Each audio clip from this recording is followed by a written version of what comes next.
Welcome back, everyone. This is Amy Lindner Lesser, your host of Introspection. I'm so glad you're here with me today.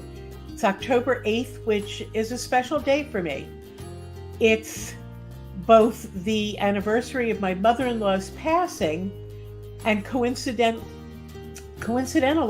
the date that my late husband and I purchased our inn. And I say coincidentally because it really was something that was out of our hands, and that I believe that the universe sort of conspired to make that happen, because it was through the estate that she left my husband that we were able to buy the inn and do something that we had wanted to do for years. So thank you, Shirley, and let's get on with today. Welcome to Introspection, the podcast about moving from grief to growth. I'm Amy Lindner Lesser, your host. Introspection started out as a podcast about hospitality, innkeeping, and innkeepers. After about a year, I realized that my life and interests have morphed from hospitality to helping others navigate from grief and loss to growth and living. In this new version of Introspection, I will be talking about my personal experiences with loss, and there are quite a few, what I've learned along the way through my professional training, as well as from my coaching experiences. I'll also be bringing in guests to share interesting ideas. So grab a beverage, find a comfy place, take a deep breath, and listen in. So I want to talk today about how do you know when you're ready to be happy again? Now, there's no one answer, because every single one of us will have different things that will make us ready or not ready. And we all grieve at different times and for different lengths of times. And that's perfectly fine. I've said it before and I will keep saying, you are exactly where you need to be right now. But at some point, at some point, you will come to a time where the pain of staying where you are, of feeling frustrated with your life the way it is, feeling that it's time to move forward. We never move on from grief, but we do, or loss, but we do move forward.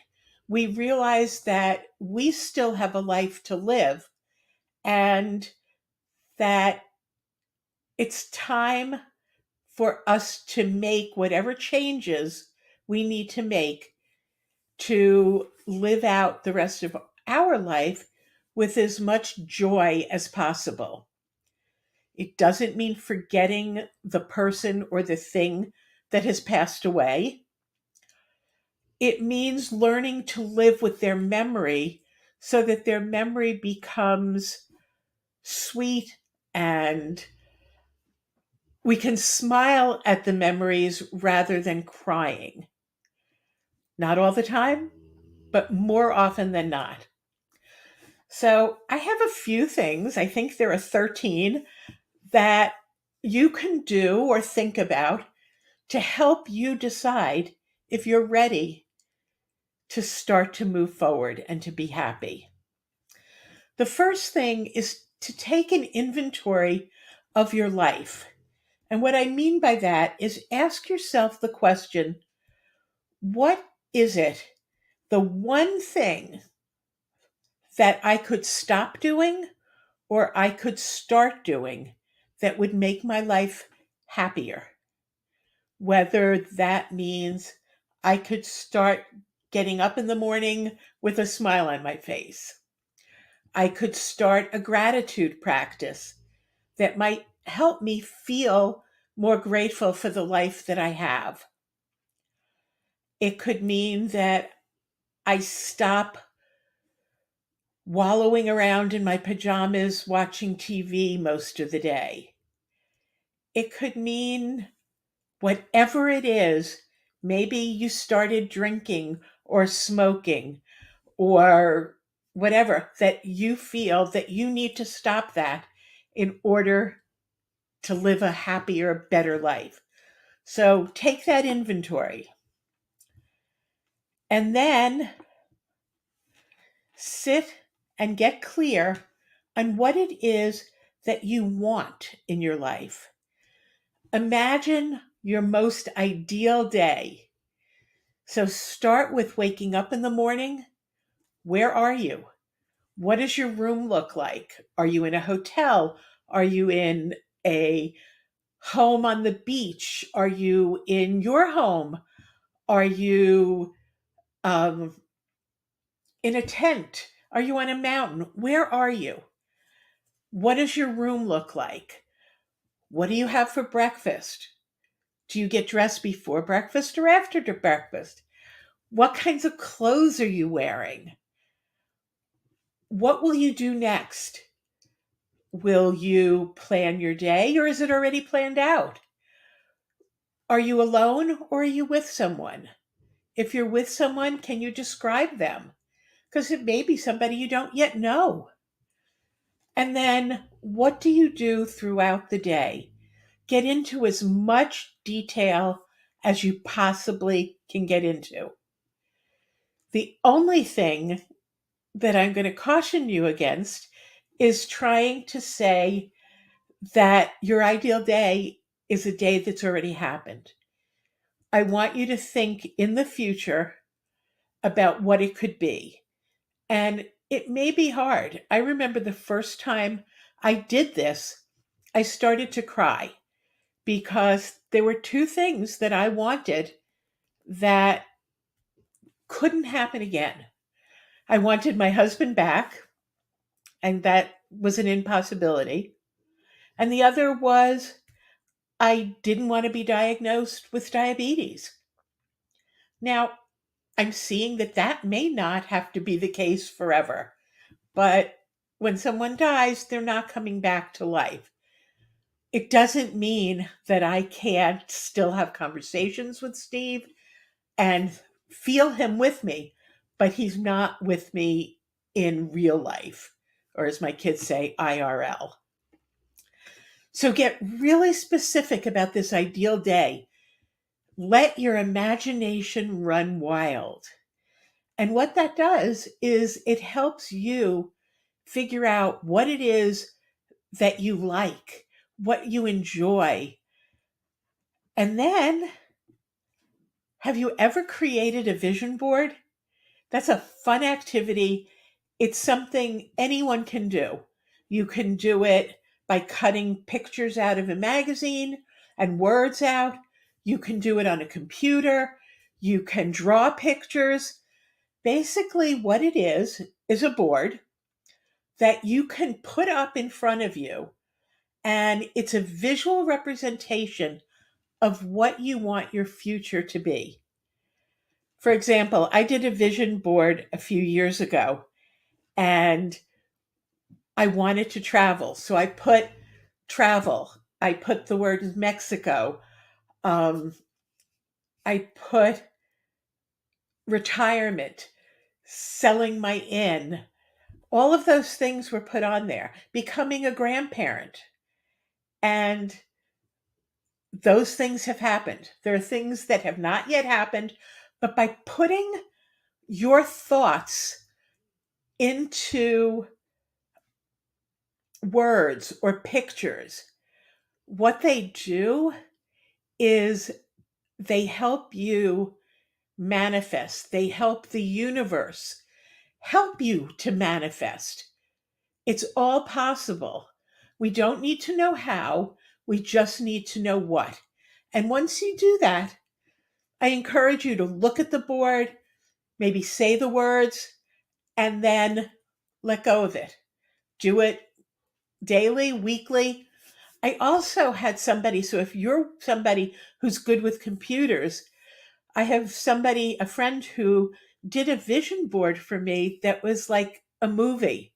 And we took a mix of photographs that were true photographs from my life and then photographs that she found, free domain on the internet.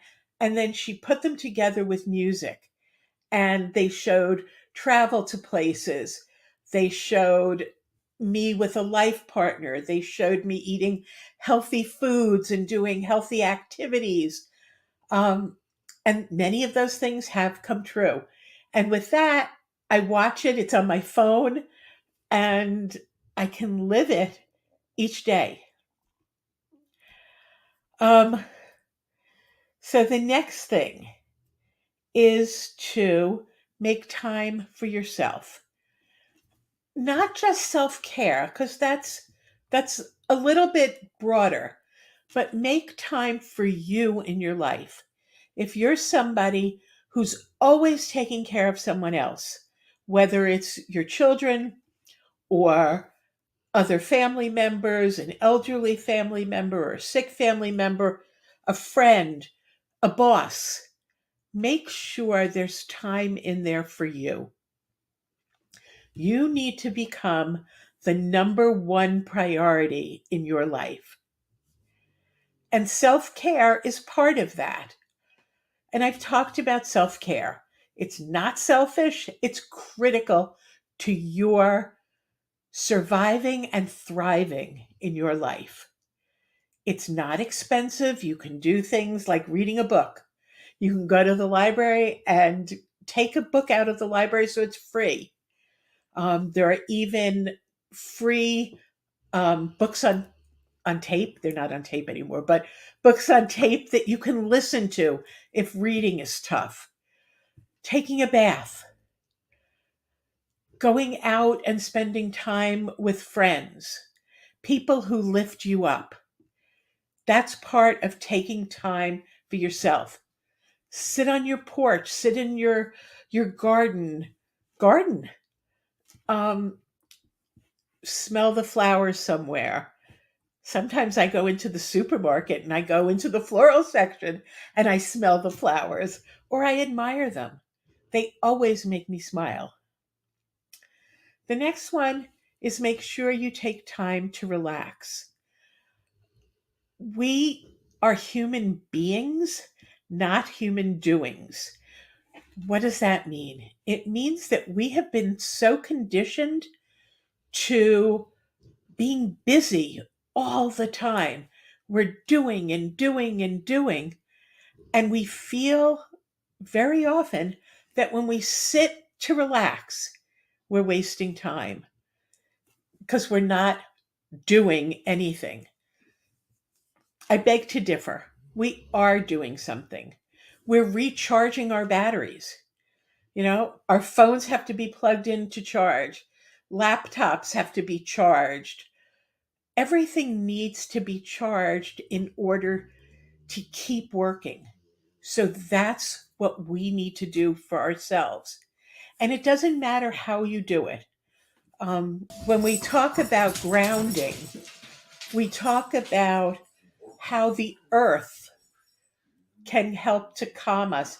It settles us. Grounding is actually a physical thing. So we could walk outside in nature, take our shoes and socks off, and put our feet in the grass. That's grounding.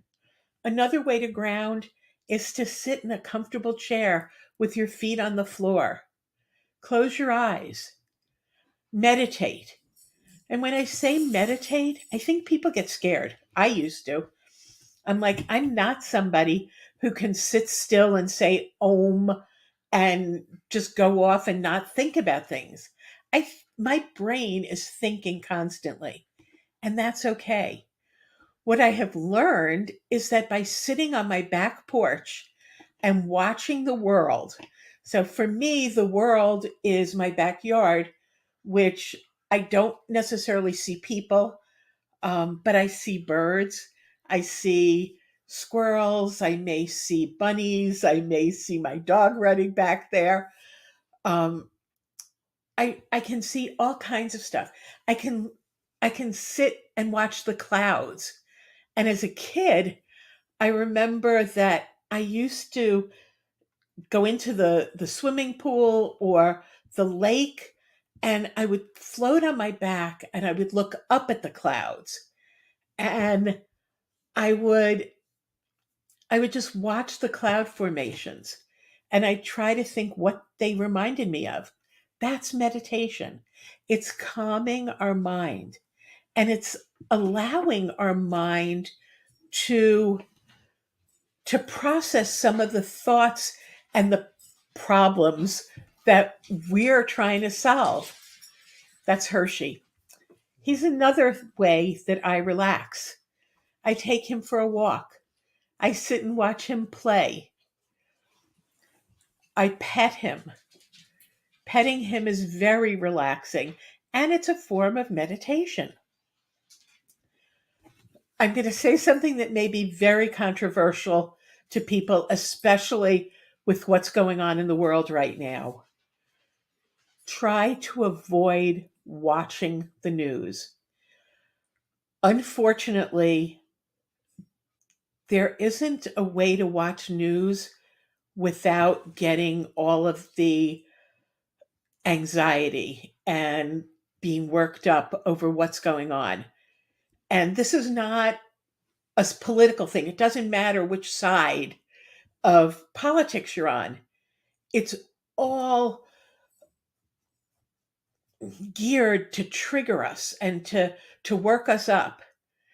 Don't worry, you'll hear about anything that's really important. Whether you're on Facebook, it's going to show up. If you talk to somebody, you're going to hear about it. But try to avoid it. And if you can't avoid the news, I find it's easier to read it in a paper rather than watching it. And yeah, that's enough said about that. The next one is to explore new places. What that does is by going someplace new, it opens up areas of our brain and of our imagination, and it opens up creativity. It's a wonderful way to see that there's more to life than our own little box.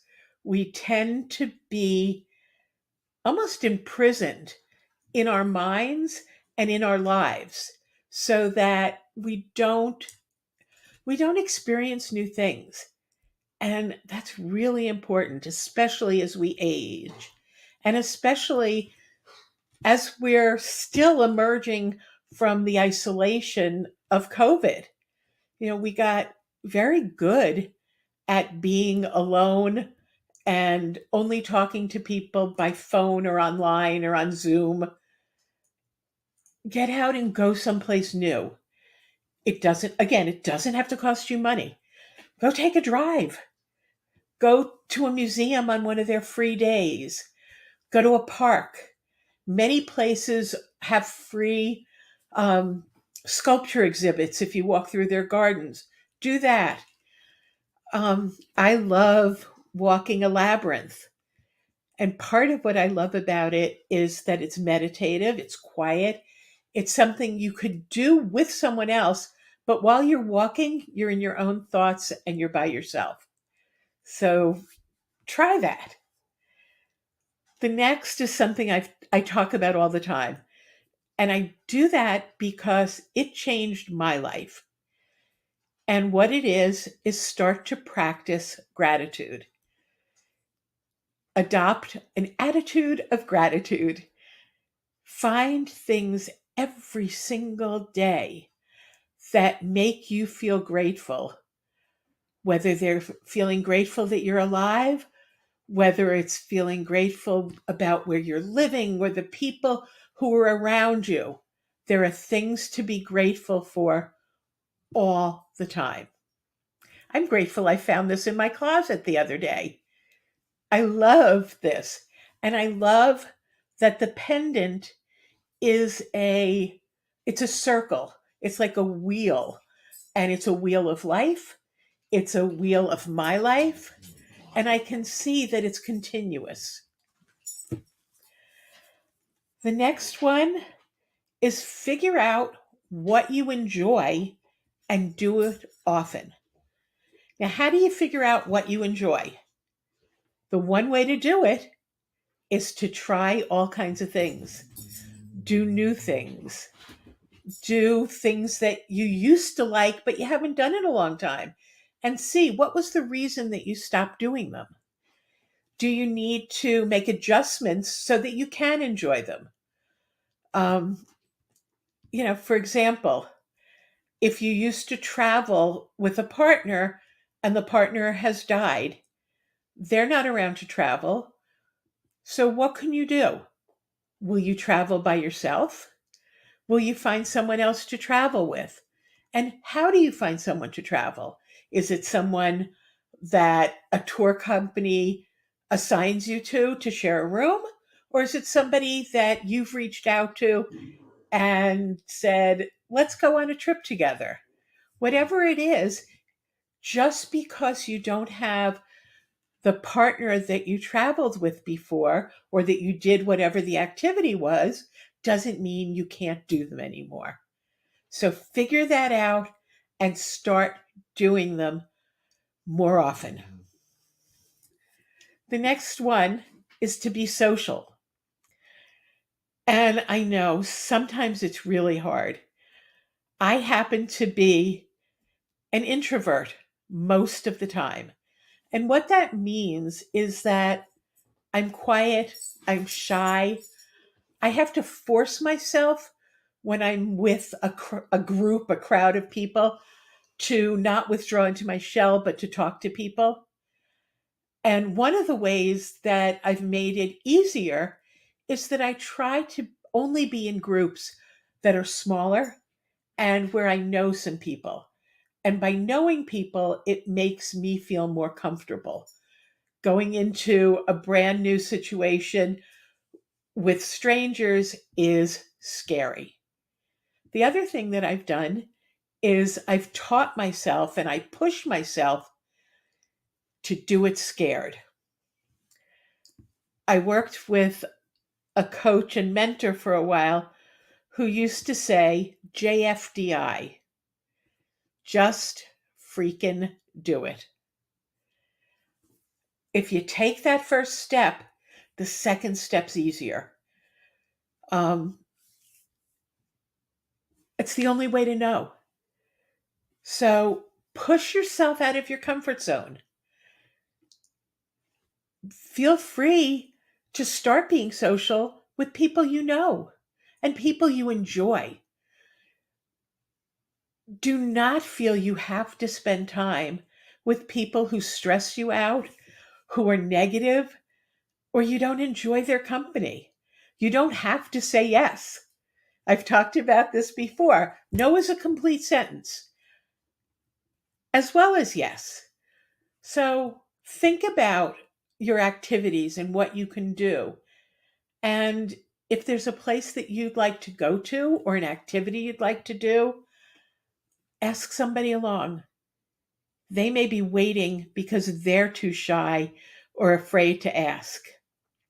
And especially for people who are in deeper grief, others are often afraid to ask you to do something because they don't want to push you and they're afraid to seem pushy or not understanding. So you may be doing them a favor by asking them to do something. Number 10, I've actually numbered these, is to take care of your space. And I get it. Our houses, our apartments, where we live tend to get overwhelming when we're feeling miserable. And one of the things that I've learned about myself is that I need to take a task and break it down into tiny steps. And sometimes I feel, oh, this is so silly. However, I know that when I say, clean your house, I sit and I'm overwhelmed and I do nothing. When I say to myself, okay, you've just had dinner, get up from the table, throw away what you need to throw away, wash or rinse your dishes, put them in the dishwasher, and every 2 or 3 days, depending on how many dishes I have, I will run the dishwasher. It doesn't need to be a full dishwasher. It still takes less water. So if you're saving, it takes less water to run a partial load than it does to wash the dishes. But the important thing is that you're not leaving things until they start to pile up. Same thing with vacuuming. Pick a room, vacuum a room. Pick a day. Maybe you do laundry, if there's more than one of you, a few days a week. That one day it's your clothes, another day it's your bed linens, a third day it's your towels and your dish towel. They're smaller, more manageable tasks that don't feel overwhelming. And eventually there's a routine, it becomes second nature, and things look cleaner. 11, get physical. Move your body. And I'm preaching to myself because I need to work at this. I need to get my butt out of my chair and move. And so it means that the dog and I are going to walk. Doesn't have to be a lot, a little bit, a few times a day. We're going to get up and get out. And it's good for him and it's good for me. One of the things when I was physically feeling better, when my legs weren't bothering me, I would take the dog and we'd go to the park and we'd walk the track around the park. And sometimes I would just think and meditate, and other times I would listen to a book. And it made walking more interesting. I was able to complete or finish more books for my book club. It made it fun. I was still walking alone, although at times I had a friend walk with me. I didn't mind walking alone. It was it was quiet time for me. It reminded me of when my kids were younger and I used to drive and pick them up at school. I would get there a little early and I'd be sitting in my car and I'd turn on the radio and listen to a song and close my eyes. And I loved that quiet time. Well, that's what my walking was. Now, obviously, if you're physically fitter than I am and you enjoy doing more, then do it. Weightlifting, not necessarily heavy, but the reps, you want to keep your muscles toned to prevent injury. You want to stay flexible. Be curious. Ask the questions that you used to ask as a child. Why is that so? What makes that happen? How do you do that? Or what got you interested in that hobby or that activity? Why did you purchase an e-bike? By asking questions, you're showing somebody else that you're interested in their life. You're also opening up communications and making yourself a more interesting person so that somebody else will ask questions of you. You could start new friendships that way, find people to do things with you that way. Know where you feel comfortable and where you don't. You're able to then make discerning decisions about life. And number 13 is stop comparing. Comparison definitely is that green-eyed monster. Every single one of us is different. Even identical twins have differences of opinions. How we grieve for how long we grieve and when we grieve is unique to each of us. Someone else who has more friends than you or who goes on vacation with someone else and not you, it's okay. Don't compare. We have what we've brought into our lives. And I want to remind you that we manifest what we're seeing and feeling. So the more positive things and emotions that we feel and spend our time and attention on, the more of those things show up. And I'm going to leave you with an affirmation.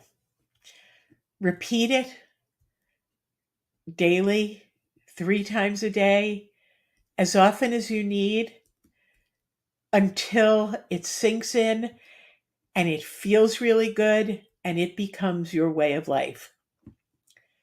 I am strong enough to stand alone. I am smart enough to know when I need help. And I'm brave enough to ask for the help. I'm strong enough to stand alone. I'm smart enough to know when I need help. And I'm brave enough to ask for the help. And on that, I have some space in my calendar, and I would love to be able to talk with you about being ready to move forward and how we might be able to work together to make that happen. I'm here to support you. And remember, I love you, I appreciate you, and I believe in you. Make it a great day. See you next time. If you liked what you heard on this podcast and want to hear more, please follow us and tell your friends. You can also find me on Facebook at Amy Lindner Lesser, Grief to Growth Life Coaching, and on LinkedIn at Amy Lindner Lesser. Thanks again.